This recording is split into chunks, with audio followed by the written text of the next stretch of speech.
बिस्मिल्लाहिर्रहमानिर्रहीम, अस्सलाम वालेकुम। इस वक्त मैं सुप्रीम कोर्ट ऑफ पाकिस्तान में मौजूद हूँ, जहाँ पर अभी अरशद शरीफ केस की आम समाअत हुई है। स्पेशल जॉइंट इन्वेस्टिगेशन टीम ने अपनी आज रिपोर्ट जमा करवाई है। पाकिस्तान के अंदर वो कौन थे जिनकी वजह से अरशद शरीफ को पाकिस्तान छोड़ना पड़ा, उनके खिलाफ मुकदमात कायम किए गए, उनके हवाले से आज क्या हुक्म जारी किया गया है। दुबई और कीनिया के अंदर क्या तहकीकात के अंदर पेशरफ सामने आई है। पिछले एक महीने से जो जॉइंट इन्वेस्टिगेशन टीम है वो क्या कर रही थी, इस हवाले से आम तफसीलात इस वीडियो में आपके सामने रखने जा रहा हूं। और 5 रुकनी bench chief justice of Pakistan की सरबराही के अंदर जो आज समाअत कर रहा था, उन्होंने किस तरह आम सवालात खड़े कर दिए हैं। अरशद शरीफ शहीद की जो बेवा हैं, उन्होंने आखिर कौन सी रिक्वेस्ट की चीफ जस्टिस ऑफ पाकिस्तान ने, जिसको अभी फौरी तौर पर कबूल करने से इनकार कर दिया। इस पर भी हम बात करेंगे और मैं उम्मीद करूंगा कि आप ये वीडियो जब समाप्त करेंगे तो आज की जो पूरी आज हेयरिंग है वो आपके सामने उसका खाका जरूर आएगा। आपको इल्म है कि अरशद शरीफ शहीद और बहुत सारे जो सहाफ़ी हैं और सियासी रहनुमा, जब से रजीम चेंज हुई है उनके खिलाफ इंतकामी कार्रवाइयों का एक सिलसिला शुरू हुआ। अरशद शरीफ शहीद के खिलाफ पाकिस्तान के अंदर मुतअद्दिद मुकदमात बनाए गए मुख्तलिफ शहरों के अंदर, और फिर वो अदालतों से जमानत लिए हुए और पाकिस्तान उनको छोड़ना पड़ा। दुबई पहुंचे, दुबई से फिर वो कीनिया पहुंचे। इससे पहले जो 2 रुकनी एक कमीशन बना था, उसने जो रिपोर्ट दी थी वो काफ़ी हद तक ज़बरदस्त थी। काफ़ी हद तक बहुत सारे आम जो लोग थे उनके गिरेबानों तक उसने हाथ पहुंचाने का एक इशारा ज़रूर कर दिया था। लेकिन मौजूदा जो जॉइंट इन्वेस्टिगेशन टीम है, यानी स्पेशल जॉइंट इन्वेस्टिगेशन टीम, इन्होंने तो आज ऐसे लगा जैसे हाथ खड़े कर दिए हैं। यानी वो कीनिया की हुकूमत, वो दुबई की हुकूमत, जो पहले जो इन्वेस्टिगेशन टीम बनी थी उनके साथ वो तावन कर रही थी, तो इन्होंने कहा कि हमारे साथ तो कोई तावन करने को तैयार ही नहीं है। क्या ये कोई एक बहुत बड़ा जो है वो सवालात खड़े करने वाला मामला है। तो आज चीफ जस्टिस ऑफ पाकिस्तान की सरबराही में जो 5 रुकनी बेंच है, उन्होंने जो समाअत की है वो बड़ी ही दिलचस्प है। और ये अरशद शरीफ कत्ल तहकीकात की 2 रिपोर्ट्स आज अदालत के अंदर स्पेशल जॉइंट इन्वेस्टिगेशन टीम ने जमा करवाई है।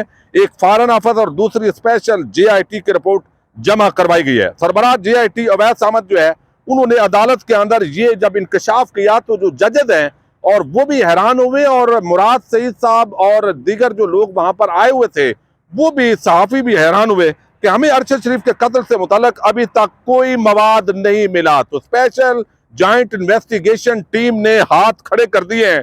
कीनिया के हुकाम हमें तफ्तीश के लिए मुकम्मल रसाई नहीं दे रहे। कीनिया के हुकाम ने अभी तक हमें जाए वकूआ तक रसाई नहीं दी। कीनिया ने अभी सिर्फ बामी कानूनी मुआवनत की हद तक पाकिस्तान के साथ रजामंदी दायर की है। कीनिया ने बामी कानूनी तावन से मुतल्लिक पाकिस्तान की दरख्वास्त मंजूर कर ली है। अरशद शरीफ की गाड़ी पर गोलियां चलाने वाले 2 पुलिस हुकाम के खिलाफ कीनियन हुकाम ने कानूनी कार्रवाई शुरू कर दी है। अदालत को साफ बताएं कि कीनिया में तफ्तीश से ठोस शवाहिद मिले या नहीं मिले। ये जस्टिस मज़ाहिर नकवी साहब ने जब सवाल उठाया तो इस पर जो सरबराह JIT थे, उन्होंने बताया कि JIT कीनियन और UAE अथॉरिटी से राब्ते में है। फिर आमिर रहमान साहब जो डिप्टी अटारनी जनरल है, उन्हें कहा कि JIT ने कीनिया में डॉक्टरों और पुलिस हुकाम से मुलाकातें की हैं। UAE हुकाम ने भी अब तक JIT को पूछ गुछ करने की इजाज़त नहीं दी। कीनिया एक खुद मुख्तार मुल्क है, हमें किसी पर इल्ज़ाम लगाने की ज़रूरत नहीं है, ये चीफ जस्टिस ने कहा। देखना है कि क्या स्पेशल JIT तफ्तीश के लिए तैयार थी। अरशद शरीफ कत्ल केस में पाकिस्तान और बैरून मुल्क कुछ गलतियां की गई हैं। फैक्ट फाइंडिंग कमेटी की रिपोर्ट क्यों और किसके कहने पर जारी की गई। इस रिपोर्ट के जारी करने से मुल्ज़मान होशियार हो गए। क्या स्पेशल JIT ने फैक्ट फाइंडिंग रिपोर्ट और इंक्वायरी के अंदर सामने आने वाले तमाम नुकात पर तफ्तीश की। स्पेशल JIT ने कौन कौन से गैर मुल्की एजेंसियों का तावन मांगा। तो आज जो स्पेशल JIT है उससे ये पूछा गया कि आपने अब तक कौन सी आम पेशरफ्त की है, इसका पता लगाना फॉरेन ऑफिस की जिम्मेदारी है, चीफ जस्टिस ने कहा। फिर सुप्रीम कोर्ट का अरशद शरीफ कत्ल केस की फैक्ट फाइंडिंग रिपोर्ट पब्लिक करने वालों के खिलाफ भी आज तहकीकात का हुक्म दिया है। यानी अगर फैक्ट फाइंडिंग रिपोर्ट वो पब्लिक ना होती तो मुल्ज़मान होशियार ना होते, और ये जो मौजूदा स्पेशल जॉइंट इन्वेस्टिगेशन टीम है इनको जो है वो रसाई मिलती और तफ्तीश आगे बढ़ सकती थी। पता करें कि फैक्ट फाइंडिंग रिपोर्ट पब्लिक करने के पीछे कौन मुलव्वस है। अरशद शरीफ कत्ल केस की फैक्ट फाइंडिंग रिपोर्ट बगैर तस्दीक पब्लिक कर दी गई। किसने अरशद, ये बड़ी आम आगे जो आ रहे हैं रिमार्क्स आपके सामने रखने हैं, कहते हैं किसने अरशद शरीफ कत्ल केस की फैक्ट फाइंडिंग रिपोर्ट जारी की। पाकिस्तान में तहकीकात में गलतियां हुई। आगे कहा गया कि अगर किसी मुल्क से ताल्लुकात बहुत अच्छे ना हों तो तहकीकात के लिए तावन कैसे हासिल किया जा सकता है। जस्टिस एजाजुल हसन, कीनिया आज़ाद मुल्क है, हमारे दायरा इख्तियार में नहीं आता। चीफ जस्टिस ने कहा जो भी हालात हो दूसरे मुल्क के बारे में एहतराम से बात कीजिए। अदालत जानना चाहती है कि स्पेशल JIT को अब तक क्या मिला। फैक्ट फाइंडिंग रिपोर्ट आने से अब तक कुछ ऐसे हुआ है कि कीनिया अब तावन नहीं कर रहा। अब ये वो सवाल है कि फैक्ट फाइंडिंग रिपोर्ट के आने के बाद जरूर कुछ हुआ है, यानी ज़ाहिर है वो उनका इशारा अब किसी के राब्तों के साथ है, हुकूमत का हुकूमत से राब्ता या क्या मामला है। लेकिन ये ज़ाहिर है एक बहुत आम सवाल उठाया आज चीफ जस्टिस ऑफ पाकिस्तान ने। दफ्तर खारजा को कीनियन वज़ीर खारजा से तावन की यकीन दहानी करवाई गई थी।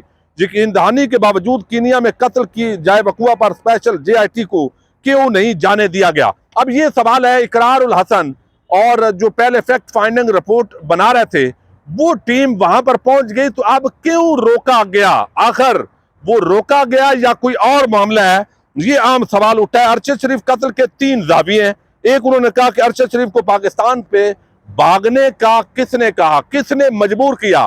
तो कहा गया कि भाई आपने जो तहकीकात यहाँ पर की हैं, तो जो यहाँ मुकदमात कौन कायम कर रहा था, किसके कहने पर हो रहा था। और इससे पहले ऑलरेडी आपको इल्म है कि अरशद शरीफ के जो है वो इजहार कर चुके हैं एक जो SHO है कराची से, और वहां पर उन्होंने बताया कि जो एक हमारी एजेंसी है पाकिस्तान की खुफिया एजेंसी, उनने अप्रोच किया कि इनके खिलाफ मुकदमा कायम करे, तो वो ऑलरेडी जो है वो आ चुका था।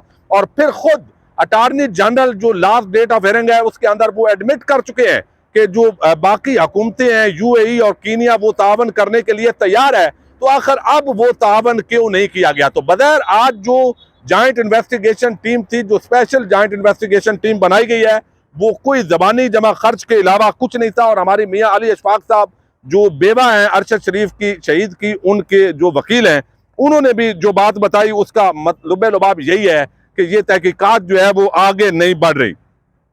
अब जस्टिस एजाजुल हसन ने कहा कि क्या पता लगाया गया कि अरशद शरीफ को ऐसा क्या दिखाया गया कि वो मुल्क से बाहर चले गए। जब तमाम कड़ियां जुड़ेंगी तो खुद ही पता चल जाएगा कि अरशद शरीफ से जान कौन छुड़वाना चाहता था। इंतहाई आम सवाल उठाया गया जस्टिस एजाजुल हसन की तरफ से कि पाकिस्तान के अंदर जो इंतकामी कार्रवाइयां की गई वो कड़ी से कड़ी मिलाएं। आखिर कौन था जिसके कहने पर अरशद शरीफ के खिलाफ मुकदमात कायम हो रहे थे, इंतकामी कार्रवाइयों का निशाना बनाया जा रहा था। फिर अरशद शरीफ के मोबाइल और iPad कीनिया के IT डिपार्टमेंट के पास मौजूद हैं। ये सरबराह JIT ने बताया है। अरशद शरीफ का बाकी सामान मौसूल हो चुका है। JIT के अरकान कहाँ हैं? 3 अरकान अदालत में मौजूद हैं, बाकी अरकान क्यों नहीं आए? क्या तफ्तीशी टीम का काम नहीं पेश होता? अब इस पर अरशद शरीफ की जो एहलिया है वो रोस्टम पर आ गई और हमें ऐसी, उन्होंने कहा कि हमें ऐसी JIT की अब तक की तहकीकात की वेरीफाइड कॉपी चाहिए। हमें तहकीकात के इस मरले पर आपको ये कॉपी नहीं दे सकते, ये चीफ जस्टिस ने कहा। अरशद शरीफ पर पाकिस्तान में जो मुकदमे कायम हुए उस पर तहकीकात करवाई जाएं। ये एहलिया अरशद शरीफ ने कहा। हमने पहले ही जो स्पेशल JIT है उसको ये हदायत जारी कर दी है। आपको मजीद कितना वक्त दरकार है? ये चीफ जस्टिस ने अटॉर्नी जनरल से पूछा है। उन्होंने कहा जी 1 महीने का वक्त दे दें। फिर हमने देखा चीफ जस्टिस ने कहा नहीं ये ज्यादा है, 2 हफ्ते काफी है। फिर उन्होंने कहा कि देख लेंगे, तो 1 महीने का तकरीबन टाइम दे दिया गया है। फिर भी इनको मार्च के अंदर दोबारा इसकी समाअत होनी है। पहले हफ्ते तक मुलतवी हुई है। कीनिया की पुलिस जिस कहानी पर तहकीकात कर रही है वो काबिल कबूल नहीं। जस्टिस मुज़ैर नकवी ने यह वादे किया है। वो मजीद उन्होंने कहा है कि अरशद शरीफ कत्ल पर JIT बनाने की यही वजह थी। अरशद शरीफ पर मुकदमात दर्ज करवाने वालों से ही तफ्तीश कर रहे हैं। एडिशनल अटॉर्नी जनरल, बाद सरकारी अफसरान के नाम आए, इनसे भी तफ्तीश की। अरशद शरीफ पर मुकदमात दर्ज कराने के पीछे कौन था अभी कुछ नहीं कह सकते। Deputy attorney general, additional attorney general ने कहा है। फिर पहला मर्रा तो यही था जो मुकम्मल नहीं हो सका। यानी ये सवाल भी इस स्पेशल JIT के सामने रखा गया कि यानी ऐसा तासर मिलता है यानी कि जैसे आप तहकीकात नहीं करना चाहते। पाकिस्तान के अंदर चले कीनिया की तो हुकूमत है, वो तावन करेगी नहीं करेगी, दुबई की हुकूमत है, लेकिन पाकिस्तान के अंदर जिसने अरशद शरीफ पर जमीन तंग की है उसके हवाले से आपने क्या प्रोग्रेस की है? तो वो भी कोई पेशरफ्त नहीं हुई। ये मेरा ख्याल है अलाउंस मिल रहे हैं, खाने पीने का प्रोग्राम बगैर लग रहा है। क्या JIT कीनिया और UAE में तफरीह करने गई थी? ये भी सवाल उठाया जस्टिस मज़हर नकवी ने। अरशद शरीफ के ट्वीट्स और प्रोग्राम्स का जायजा लिया जा रहा है। अरशद शरीफ के साथ मौजूद खुरम और वकार का बयान क्यों नहीं लिया गया? ये जस्टिस मज़हर जो मोहम्मद अली मदर हैं, उन्होंने सवाल उठाया। कीनिया के हुकाम ने सिर्फ डायरेक्टर पब्लिक प्रोसिक्यूटर से मुलाकात कराई। एडिशनल अटॉर्नी जनरल, कीनिया के हुकाम ने ताबन की यकीन दहानी कराई, लेकिन जाए वकुआ का दौरा नहीं करने दिया गया। कीनिया पर सफारती जराये से दबाव डाल रहे हैं। अक़वाम मुत्तहिदा से क्यों मदद नहीं ले सकते? जस्टिस एजाज उल हसन, इस पर कहा गया कि कीनिया दोस्त मुल्क और आलमी फोरम पर पाकिस्तान की हमायत करता है। ऐसा कदम नहीं उठाना चाहते कि दो तरफा और आलमी ताबन खो दें। फिलहाल अक़वाम मुत्तहिदा से मदद लेने का वक्त नहीं आया। एडिशनल अटॉर्नी जनरल, वज़ीर ममलकत बराए खारजा की कीनिया के वज़ीर खारजा से बात हुई है। कीनिया के हुकाम ने ताबन की यकीन दहानी कराई है। मुनासिब होगा पहले दो तरफा मामला हल हो जाए। JIT को खुद देखना होगा कि आगे कैसे चलना है। किसके कहने पर अखराजात उठाए जा रहे थे? अरशद शरीफ के अखराजात कौन और क्यों बर्दाश्त कर रहा था? किसके कहने पर अखराजात उठाए जा रहे थे? सामने क्यों नहीं आया? कई ममालिक के शहरियों का केस जिली अदालतों के केसेस भी, चीफ जस्टिस ने कहा, जिली अदालतों के केसेस होते हैं, वो भी पाकिस्तान में हमें भेजते हैं तो हम उस पर भी रिप्लाई करते हैं। तो हमें एक हाई प्रोफाइल केस के अंदर वो ममालिक क्यों जवाब नहीं दे रहे? अरशद शरीफ बैन अल-अक़वामी शोहरत याफ्ता सहाफ़ी थे। कीनिया ने क्या तहकीकात की है, रिपोर्ट हासिल करने की कोशिश करें। तो स्पेशल JIT ने आज बगैर जो है वो आप समझें कि ज़बानी जमा खर्च और कोई मेन पेशरफ नहीं हुई है, लेकिन एक हुक्म जो है वो आज अदालत का बड़ा खुश आइंद है कि पाकिस्तान के अंदर वो कौन था जो अरशद शरीफ के खिलाफ इस तरह की इंतकामी कार्रवाइयाँ कर रहा था, केसेस फाइल कर रहा था। उन लोगों को तफ्तीश के अंदर लाएं और उनको जो है वो इन मामलात के अंदर लाया जाए। बहरहाल देखते हैं अगली डेट ऑफ हियरिंग पर क्या होता है। इजाज़त दीजिएगा, अल्लाह हाफ़िज़।